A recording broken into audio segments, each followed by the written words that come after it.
అటువంటి జ్ఞానం కలిగినప్పుడు పంచభూతములు ఇతని వశమైపోతాయి. ధర్మార్థ కామమోక్షాణం శరీరం సాధనం యతః ప్రవృత్తి లక్షణాఖ్యానాం యోగినో విస్మయత్తథా అలౌల్యమారోగ్యమనిష్ఠురత్వం గంధశుభో మాత్రపురీషమల్బం కాంతి ప్రసాద సరసౌమ్యత చ యోగ ప్రవృత్తే ప్రథమం హి చిన్నం. ధర్మార్థ కామ మోక్షములను సాధించటానికి ఒక ఉపకరణంగా భగవానుడు మనకి శరీరాన్ని ఇచ్చాడు. శరీరమాద్యం ఖలు ధర్మ సాధనం. శరీరం వచ్చింది ఎందుకంటే ధర్మ సాధనము పొందడానికి, ధర్మాన్ని సాధించడానికి శరీరం వచ్చింది. ఒకవేళ ఆ ధర్మ సాధన ఈ శరీరంతో చేయకపోతే ఏమవుతుంది? ద్రోహం అవుతుంది. అంతేనే కదా, ద్రోహం అవుతుంది. ఒక ఉద్యోగిని పెట్టుకుంటాడు యజమాని, ఈ పని నువ్వు చేయమని ఆర్డర్ ఇస్తాడు, దానికి తగినటువంటి వేతనం ఇస్తాడు. ఆ పని వాడు చేయకపోతే ఏమంటారు ఆయనను? అంతే, పని దొంగ అంటారు. పని దొంగ అంటారు. ప్రభుత్వం ఉద్యోగులను నియమిస్తారు ప్రజలకు సేవ చేయమని. వాళ్ళు ఆ పని చేయక మన దగ్గర లంచాలు తీసుకుంటే వాళ్ళని ఏమంటాం? అవి దగ్గర సార్ అంటాం. అవి లోపలికి పోయినాక నీ ఏమో వీడి పాటుగా నేర్పిస్తాడు, వ్యవస్థ సర్వనాశనం అయిపోయిందని తిడతాం. అక్కడ నుంచి చెబుతాం, సార్ మీరు చేస్తారు, మీరు లేకుంటే ఎట్లయితే సార్, అంతా మీదే సార్, ఆఫీస్ అంతా మీదే, ఇంద్రుడు చంద్రుడు ఆయన యువతలకు వచ్చిన నరకాసురుడు రాక్షసుడు నువ్వే అంటారు. మా సహజం కదా. నీ పని నువ్వు చేయకపోతే దొంగ అవుతావు. మరి శరీరం భగవంతుడు ఎందుకు ఇచ్చిండు? సినిమా చూడు, బాలరఘువో, మందు తాగు, తిను, తాగుమని ఇచ్చిండా? ఎందుకు ఇచ్చిండు? ధర్మ సాధనం. శరీరంతోనే ధర్మం, శరీరంతోనే అర్థం, శరీరంతోనే కామం, శరీరంతోనే మోక్షం. ధర్మార్థ కామముల సాధనకు నీకు శరీరం ఇచ్చిండు. ఈ శరీరాన్ని నువ్వు అటు తిరగకుండా ఇటు ధర్మాన్ని అటు మోక్షాన్ని పెట్టి నడుమ అర్థకామాలను పెట్టినాడు. పూర్వం గుర్రాల కచ్చరం కట్టిన వాళ్ళు ఎవరైనా చూసిన వాళ్ళు ఉన్నారా? చూడలే. గుర్రాలు కచ్చరం కట్టేవాళ్ళు, మా కిషన్ రెడ్డి చూసినట్టు. ఆ గుర్రాలకు కచ్చరం కట్టి ఆ గుర్రాలకు చెవులకు ముందర ఇట్లా పెట్టేవారు, కళ్ళకు ఇట్లా దొప్పలు ఇట్లా పెట్టేవారు. ఆ గుర్రాలకు తువ్వనే కనబడాలి, పక్కకు కనబడకూడదు. పక్కకి ఏమైనా కనబడుతుంది, దానికి ఇష్టమైంది అనుకో, ఎడ్ల తిరిగి కాదు గుర్రాలు, అండ్లకే గుచ్చుకుపోతాయి. బండి అటు, బండిలో నడిపేవాడు ఇటు, వెనుక కూర్చున్నవాడు వెనుకకు. అందుకో వాటికి ఏం కనబడి తొవ్వ మాత్రమే కనబడేటట్టు పెట్టేవాళ్ళు పూర్వంలో. అట్లా ఇంద్రియాలు చాలా డేంజర్. అర్థకామములని ఇక్కడ పెట్టిండ్రు, ధర్మమోక్షాలని ఇటు పెట్టి నడుమ అర్థకామాలను పెట్టిండ్రు. ఈ అర్థకామాలు ధర్మమోక్షములకు అనుగుణంగా ఉండాలి, లేకుంటే పొక్కల పడుతూ నాశనం అయిపోతావు, బండి అయిపోతుంది.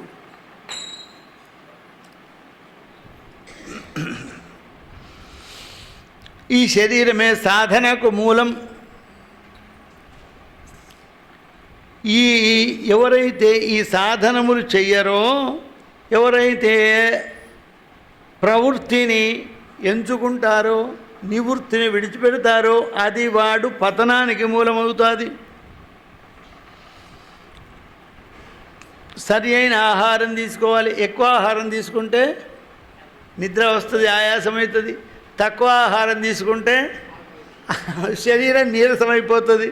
పనికిరాని ఆహారం తీసుకుంటే శరీరం అనారోగ్యమవుతుంది. కనుక పనికిరాని ఆహారం, యుక్తాహార విహారస్య యుక్త స్వప్నావబోధసు యుక్త చేష్టస్య కర్మసు యుక్త స్వప్నావబోధస్య యోగీ భవతి దుఃఖ వివిక్త సేవి లఘ్వాసి యథా వాక్కాయ మానస ధ్యానయోగపరో నిత్యం వైరాగ్యం సముపాసిత. భగవద్గీతలో చెప్పాడు, తగినైన ఆహారం మితంగా తినాలి. ఆహారం లేకుండా ఉండే స్థితి వస్తుంది, కానీ ఇప్పుడే రాదు. నువ్వు దాన్ని సాధన చేస్తూ ఉండాలి. క్రమక్రమంగా ఒకదాని తర్వాత సాధన చేస్తూ ఉండాలి. దానివల్ల దేహం అనేటువంటిది నీకు అనుగుణంగా ఉంటుంది. ఏ క్షణంలోనైతే జీవికి భయం అనేటువంటిది కలగదో, ఏ క్షణంలో అయితే భగవత్ అనుభూతి కలుగుతుందో వానికి ఉత్తమ సిద్ధి కలిగిన లక్షణం అని తెలుసుకోవాలని దత్తాత్రేయ మహాత్ముడు అలర్కునికి చెబుతున్నాడు. జగదంబ విశ్వపాలిని మాతాకి జయ. ఉపసర్గాం ప్రవర్తంతే దృష్టే హ్యాత్మని యోగినః ఏతాంస్తే సంప్రవక్ష్యామి సమాసేన నిబోధమే. కామ్యా క్రియాస్తదా కామాన్ మానుషాన్నభివంచతి. స్త్రియో దానఫలం విద్యాం మాయాం కుప్యం ధనం దినం.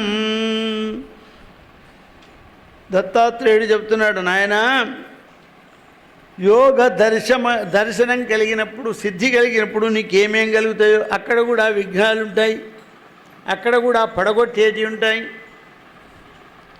ఎంత మీదికి పోయినవాడు పడితే అంత దెబ్బ తగులుతుంది. ఇలా కింద కూర్చున్న వాళ్ళు పడితే పెద్ద దెబ్బ తగలదు. ఇలా కుర్చీలో కూర్చున్న వాళ్ళం పడితే కొంచెం దెబ్బ తగులుతుంది. బంగ్లా మీద ఎక్కినోడు పడితే కాలు విరుగుతుంది. 2 అంతస్తులు మిగిలితే కాళ్ళు చేతులు 2 విరుగుతాయి. 3వ అంతస్తు అయితే వాడైపోతాడు. అందుకే పతనం ఎక్కడ ప్రారంభమైంది అనేది చూసుకున్న వాడికి దెబ్బలు తక్కువైతాయి. కింద పడ్డోడు మళ్ళా లేచి కూర్చోవచ్చు, కుర్చీలో పడ్డోడు మళ్ళా సురాయించుకోవచ్చు, బంగ్లా నుంచి పడ్డోడు 3 నెలల తర్వాత సురాయించుకోవాలి. 2వ అంతస్తు మీద పడ్డాడు ఏడాది తర్వాత సురాయించుకోవచ్చు. మరి మీద నుంచి పడ్డోడు ఇక రాడు, అయిపోతుంది పులి స్టాప్ అక్కడికి. కనుక అరురుక్షోర్మునేర్యోగం కర్మకారణముచ్యతే యోగారూఢస్య తస్యైవ శమకారణముచ్యతే. 6వ అధ్యాయంలో కృష్ణ పరమాత్మ చెప్పాడు భగవద్గీతలో. నీ యొక్క కర్మ సాధన ద్వారా ఉన్నత స్థితికి పొందుతావు. అక్కడ శమం అనేది లేకుంటే కింద పడతావు. నహుష చక్రవర్తి 100 అశ్వమేధ యాగాలు చేశాడు, దేవేంద్ర పదవి పొందినాడు. ఇంద్రుడు ఏదో శాపవశాత్ ఎక్కడో ఉన్నాడు. నిన్న చెప్పుకున్నాం ఆ కథ. ఇంద్రుడు ఎందుకు పోయినాడు? బ్రహ్మహత్యాపాతకంలో. 100 అశ్వమేధ యాగాలు చేసిన ఈయనకు ఓ దుర్బుద్ధి ఉంటే, ఇంద్రుడిని కదా, ఇంద్రుని భార్య నాకు భార్య కావద్దా? ప్రధానమంత్రి ఉంటే ప్రధానమంత్రి భార్య ఇంకో ప్రధానమంత్రికి భార్య అవుతుందా? ఇది పెద్ద కోరిక అన్నట్టు. పోస్టు ప్రధానమంత్రి అనేది 5 సంవత్సరాలు ఉంటుంది పదవి. 5 సంవత్సరాల తర్వాత ఇంకొకరు వారు ఉంటారు ప్రధానమంత్రిగా. ప్రధానమంత్రి అనే పదవి, ఇంద్రుడు అనే పదవి. ఇంద్రుడి భార్య కొత్త ఇంద్రుడి కూడా భార్య అవుతుందా? వానికి ఆ బుద్ధి పుట్టింది, వాడు సింహాసనం మీద కూర్చున్నాడు, అన్ని అధికారాలు వాని చేతిలో ఉంటాయి, ఏమనడానికి వీల్లేదు. అప్పుడు శచీదేవి మహాపతివ్రత, ఆపదలో ఆదుకునేవాడు గురువు అని గురువు గారి దగ్గరికి వెళ్ళి, అయ్యా గురుదేవా ఏం చేయాలి? ఇప్పుడు ఎవరిని తను చెప్పేటట్లేదు, వాడే సర్వాధికారి, 3 లోకాలకు అధిపతి. ఇప్పుడు వాడే దుర్మార్గుడు అయినాక ఎవరికేం చెప్తాను? ఏం లేదమ్మా, నీ ఉపాయం చెప్తాను, నువ్వు ఇంటికి పో, సప్తఋషులతో పల్లకి పోయించుకో, నీ ఇంటికి రమ్మను. వాడు అట్టే వస్తాడు, నువ్వు చెప్పింది వాడు వింటాడు అని చెప్పాడు బృహస్పతి. అందరిద్దరు తిరిగి ఐరావతాన్ని ఎక్కి రావద్దు, నువ్వు సప్తఋషులతో పల్లకి మోయించుకొని మా ఇంటికి రాండి. కామాతురాణం నా భయం నా లజ్జ. కామంతో కళ్ళే కప్పుకపోయినాడికి భయం లేదు, సిగ్గు లేదు, మానం లేదు, సరే లేదు. సప్తఋషులు ఇచ్చి పల్లకి మోయమన్నాడు. వాళ్ళు పల్లకి మోస్తున్నారు పాపం. ఆయన మోసిన అలవాటమ్మన్నా, ఏ పాపం చేయాలో మోస్తున్నాడు. వాళ్ళు అగస్త్యుడు కొంచెం పొట్టిగా ఉంటాడట. వాడు పొట్టిగా వాడు పొడవుగా ఉంటే పల్లెకి కుదరదు. కుదురుతుందా? కుదరదు. సమానంగా ఉండాలి అందరూ. బ్యాలెన్స్ తప్పింది. వాడు మెల్లగా పోతున్నారు. మెల్లగా పోతుంటే ఈయనకు వేగంగా పోవాలి, తొందరగా పోవాలి కదా, తొందర బాగుంది. అప్పుడు వాడేమన్నాడు? సర్ప సర్ప అన్నాడు. అంటే సర్ప అనే పదానికి సంస్కృతంలో 2 అర్థాలు, వేగంగా పో, వేగంగా పో అని అర్థం, సర్పం పాము అని ఇంకో అర్థం. అగస్త్యుల వారి కోపం వచ్చి, ఒరే నువ్వు పల్లకి మోయించుకునేదే కాకుండా పోయేదే అధర్మం పనికి మమ్మల్ని వేగం పెట్టి కాలుతోదని సర్ప సర్ప అంటవాన్ని పల్లెకెక్కడ వేసి, అరే నువ్వు కొండ చిలువ అయిపోదుగాక, సర్పం అయిపోదుగాక అని శాపం పెట్టి. అయ్యా అప్పుడు నార్మల్కి వచ్చింది టెంపరేచరు నహుష చక్రవర్తికి. తప్పైందయ్యా క్షమించు, నేను పాము కాకుండా ఉండాలి, అది కలవదిగా, అయిపోయింది, టైం అయిపోయింది, నా నోటి నుంచి వచ్చింది, నువ్వు తప్పదు. శాప విమోచనం ఎట్లా? నీ వంశము లోపల అప్పుడు జరిగేటువంటిది కృతయుగం, త్రేతాయుగం, ద్వాపరయుగం చివరి లోపల నీ వంశంలో ధర్మరాజు అనేవాడు పుడతాడు. ఆయన వనవాసంలో ఉన్నప్పుడు నిన్ను కాలుతో తంతే నువ్వు శాప విమోచనం అవుతుంది పోమన్నాడు. పాపం ఎన్ని వేల సంవత్సరాలు కొండ చిలువుగా ఉండి పాండవులు ద్వైతవనంలో ఉన్నప్పుడు భీముణ్ణి పట్టుకొని ఆ పాము మింగుతూ ఉంటే ధర్మరాజు పోయి కాలుతో తన్నితే ఆ సర్పం యొక్క శాప విమోచనమై నహుషుడైనాడు. ఆరురుక్షోర్ మునేర్యోగం ఎంత అశ్వమేధ యాగాలు చేసినందుకు ఇంద్రుడైనాడు. అక్కడ ఉండాలంటే శమం కావాలి. అదే చెప్తున్నాడు ఇక్కడ. ఆత్మదర్శనం అయినప్పుడు అనేకమైనటువంటి సిద్ధులు కలిగిస్తాయి, అనేకమైన భోగాలను అనుభవించే శక్తి వస్తుంది. ఏమయ్యా ఇప్పుడు భోగాలు అనుభవించే శక్తి ఉందా అందరికీ? భోగాలు అనుభవించే శక్తి ఉందా? వాస్తవంగా ఎవరికి వాడిని ప్రదర్శించే ఏమీ లేదు. బాగా ఇష్టమైన తిండి బిర్యానీ తింటావా? ఎంత తింటావు? 2 కిలోల బిర్యానీ తింటావా? పిడికడి తినవారు కడుపు నుండి ఎక్కువ వస్తుంది. ఏం చేస్తూ ఏం అనుభవించే శక్తి రాదు, కానీ వాడికి అన్నీ వస్తాయి. 10 కిలోల అన్నం తింటాడు, 50 కిలోల కూరగాయలు తింటాడు, అంత శక్తి యోగా ఋషునికి వస్తుంది. అప్పుడు స్త్రీలను భోగించాలి అనే కోరిక వస్తుంది. అనేకమైన విద్యలు సిద్ధులు అలబడతాయి. ఇక్కడ వంశగురువాలు ఏంటి కురిపిస్తాడు, ధనం రావాలంటే వస్తుంది, దేవేంద్రుడి దగ్గరికి వెళ్ళాలంటే వెళ్ళి చూడగలుగుతాడు. అనేకమైనటువంటి యొక్క సిద్ధులు వానికి వస్తాయి. అప్పుడు సిద్ధులు రాగానే కోరికలు ఉత్పన్నమవుతాయి. కోరికలు ఉత్పన్నమైతే ఆ కాలం చేసేటువంటి పూజలు, ఉపవాసాలు, అర్చనలు అన్నీ పోతాయి. అన్నీ పోయే వరకు వీడు కింద పడిపోతాడు. కనుక అక్కడ పడిపోకుండా బ్రహ్మసంగి మన కుర్వన్ ఉపసర్గాత్రముచ్యతే ఉపసర్గేర్జితేరేభిరుపసర్గాస్తత పునః యోగిన స ప్రవర్తంతే సాత్వరాజస తామసాః. మరి ఆ సమయంలో ఏ విధంగా ఉండాలి అంటే మనస్సును పరబ్రహ్మయందు ఉంచాలి. ఇక్కడ భగవత్ సహాయం కావాలి. పరబ్రహ్మయందు మనస్సు ఉంచాలి. వీటినన్నిటినీ జయించాలి, మాటి మాటికి జయించాలి. ఇంద్రియాలన్నీ అదుపులో పెట్టుకోవాలి. ఇవన్నీ సుఖాలన్నీ తుచ్చమైననే భావన కలిగి ఉండాలి. అన్నిటికంటే పెద్దగవుతాడు. పోయినటువంటి వస్తువులను తిరిగి పొందించుకుంటాడు. ఇవన్నీ శక్తులు కలిగి ఉంటాయి. ఈ సాంగత్యం చేసినటువంటి వానికి పతనం జరుగుతుంది. నిగ్రహం కలిగి బ్రహ్మ సాంగత్యంతో యుక్తుడవుతో అతనికి పొందదగినది వేరే వస్తువు లేదు. సమస్తం అతని స్వాధీనం. అంటే సమస్త స్వరూపుడైనటువంటి ఆ పరబ్రహ్మలో ఇతడు లయమైపోతాడు. పరబ్రహ్మలో లయం చేసేటువంటిది యోగం. యోగం అంటే ఏమిటి? మనం సాధారణ అర్థంలో తెలుసుకుంటే యోగం అంటే కలయిక. యోగం అంటే కలయిక. అట్లాగే యోగం అనగా పతంజలి మహర్షి యోగ చిత్తవృత్తి నిరోధక అని చెప్పాడు. చిత్తవృత్తులను నిరోధించున్నది యోగం. చిత్తంలో వచ్చే, మనసులో వచ్చే అనేకమైన ఆలోచనలను నిరోధించున్నది యోగం అని పతంజలి మహర్షి చెప్పాడు. కృష్ణ పరమాత్మ యోగ కర్మ సుకౌశలం, నీ పనులు సులభంగా చేసినది యోగం అని చెప్పాడు. గ్రహముల యొక్క యోగం అని జ్యోతిష్ శాస్త్రం చెప్పింది. యోగం అనేటువంటి పదమునకు మనకు ప్రాప్తం అనేటువంటి అర్థం కూడా ఉంది. అందువలన ఇక్కడ యోగం అనగా యోగాభ్యాసం చేసి ఇంద్రియములను జయించి అంతర్ముఖుడై మనస్సు స్వాధీనంలో ఉంచుకొని మనోజయం కలిగి సమస్తమైన శక్తులను వశం చేసుకొని ఉపయోగించకుండా కేవలం పరబ్రహ్మయందు మనస్సు కలిగిన వాడు చేసేది. నీకేం కావాలి, ఏది అవసరం లేదు. ఏకాంతవాసం ఒక్క దగ్గర కూర్చొని మనస్సును నిగ్రహంగా ఉంచుకొని సరి అయినటువంటి గురువుని ఎంచుకొని ప్రాణాయామ ప్రత్యాహారముల ద్వారా సాధించుటయే యోగం.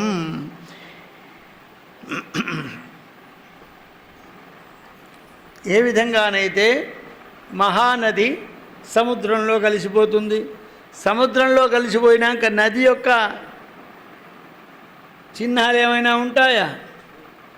సముద్రంలో కలిసేదాకా నదే, కలిసిన తర్వాత సముద్రమే, నది సముద్రంగా మారిపోతుంది.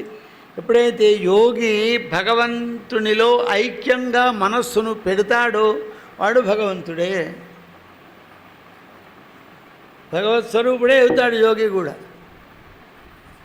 ఇటువంటి పవిత్రమైనటువంటి యోగ మార్గాన్ని అవలంబించినటువంటి మహాయోగులు ఇప్పుడు కూడా ఉన్నారు. అనేక సాధనలు హిమాలయ పర్వతాల్లో చేసేటువంటి వాళ్ళు ఉన్నారు. యోగ సాధన చేసి కాకపోతే వాళ్ళ యొక్క శక్తిని, వాళ్ళ యొక్క ఉనికిని బయట పెట్టుకోరు, మనకు కనబడరు, మనకు చెప్పరు. ఇప్పుడు ఎవడైనా ప్రచారం చేసుకునేటువంటి యుగం.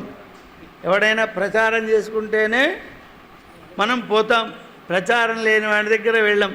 ఎక్కువ అడ్వర్టైజ్మెంట్ ఉన్నటువంటి యొక్క వస్తువుకు డిమాండ్ ఎక్కువ ఉంటుంది.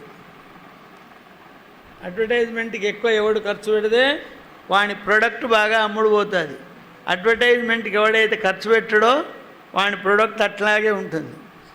వాస్తవంగా ఏంటంటే మంచిదానికి ఎవడు అడ్వర్టైజ్మెంట్ ఇయ్యడు,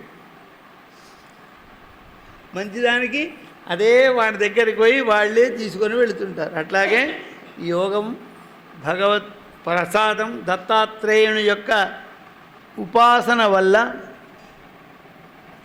ఈ యోగం అనేటువంటిది ప్రపంచానికి తెలిసింది. ఆ తర్వాత దీన్ని పతంజలి మహర్షి మన ప్రపంచానికి అందించిండు. పవిత్రమైనటువంటి ఈ అధిక మాసం పురుషోత్తమ మాసంలో మనం మార్కండేయ పురాణం వింటున్నాం. అనేకమైన ధర్మాలు, ధర్మ సూక్ష్మాలు, యోగము, యోగి చర్య, తర్వాత అద్భుతమైనటువంటి కథలు, మనం ఎన్నడూ చూడని విననటువంటి కథలు ఈ పురాణంలో ఉన్నాయి. అభ్యుదయం బాగా ఉంది. చూస్తున్నా కానీ వాటితో 3వ రోజు అయిపోయింది. ఇంకా ముఖ్యమైన చరిత్రలు ఉన్నాయి. దీనికి ప్రాణమైనటువంటి మా దీపాలు, మా జ్యోతి వెలిగించండి, ఫ్యాన్లు పనిచేసి. 80వ అధ్యాయంలో ఇవాళ మనం 38వ అధ్యాయంలో ఉంటే 80వ అధ్యాయం నుంచి దేవి మహాత్యం అద్భుతమైనటువంటి ఘట్టం ఈ మార్కండేయ పురాణంలో ఉంది. అంతేకాదు మన మనుచరిత్ర రాసినటువంటి అల్లసాని పెద్దన ఈ మార్కండేయ పురాణంలో కొన్ని శ్లోకాల్లో ఉండబడేటువంటి ఈ కథను స్వారోషిచమను సంభవం అనేటువంటి ఈ కథను మను చరిత్రగా అల్లసాని పెద్దన ఒక కావ్యాన్ని రాశాడు. అట్లాగే 2 శ్లోకాలలో ఉన్నటువంటి తపతీ సంవరణము అనే ఒక కథ ఉంది. ఇందులో మార్కండేయ పురాణంలో 2 శ్లోకాలున్నాయి తపతీ సంవరణం గురించిన కథ. ఆ కథను అద్దంకి గంగాధర కవి అని తపతీ సంవరణం అనే ఒక కావ్యాన్ని రాశాడు. 2 కావ్యాలు ఒక పురాణంలో నుంచి వచ్చినాయి, ఇలా నుంచే వచ్చినాయి. అవి ఏమైనాయంటే తెలుగు లోపల పంచకావ్యాలలో ఒకటిగా ఆయన మనుచరిత్ర ఈ పుస్తకంలో నుంచి వచ్చింది. స్వస్తి ప్రజాభ్య పరిపాలయంతాం న్యాయేణ మార్గేణ మహిం మహీషాః గోబ్రాహ్మణేభ్య శుభమస్తు నిత్యం లోకాః సమస్తాః సుఖినో భవంతు. కాలే వర్షత్పర్జన్య పృథివీ సస్యశాలిని దేశోऽयं క్షోభరహితః బ్రాహ్మణాः సంతు నిర్భయా అపుత్రా పుత్రిణः సంతు పుత్రిణः సంతు పౌత్రిణः అధనాः సధనాः సంతు జీవంతు శరదాం శతం.